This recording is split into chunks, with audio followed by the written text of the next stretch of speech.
नमस्कार. सत्यशोध न्यूजमध्ये आपले सर्वांचे स्वागत आहे. कृष्णा खोरे महामंडळाचा सांगली पाटबंधारे विभाग कोल्हापूरला वर्ग केल्यामुळे महापुराचे व सिंचनाचे नियंत्रण कोल्हापुरातून करावे लागणार आहे. याला नागरिकातून व शेतकऱ्यातून तीव्र विरोध होत असून याबाबत कृष्णा महापूर समिती आंदोलन छेडणार आहे. याविषयी बोलताना कृष्णा महापूर समितीचे सदस्य सर्जेराव पाटील म्हणाले, नमस्कार, मी सर्जेराव पाटील, कृष्णा महापूर नियंत्रण नागरिक कृती समिती सांगली जिल्ह्यासाठी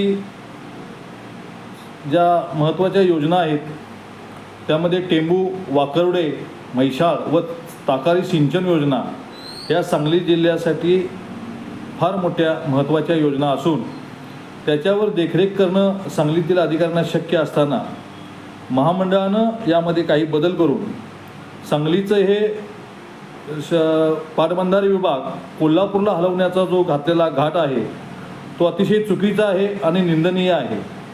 यामध्ये कुणाचा तरी फायदा होण्याच्या दृष्टिकोनातून हा केला की काय अशी चर्चा या ठिकाणी होत आहे.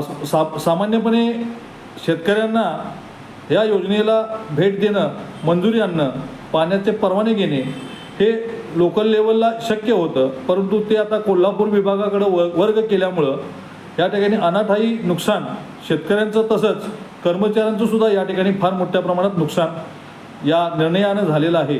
या निर्णयाचा आम्ही या ठिकाणी निषेध करतो आणि परत आहे तशीच पद्धत या ठिकाणी पुन्हा करावी अशी विनंतीसुद्धा या ठिकाणी आम्ही केलेलं आहे. त्याबाबत या ठिकाणी पत्र व्यवहार केले असून भविष्यात याची जर दखल घेतली नाही तर आम्हाला या ठिकाणी आंदोलन छेडावी लागेल.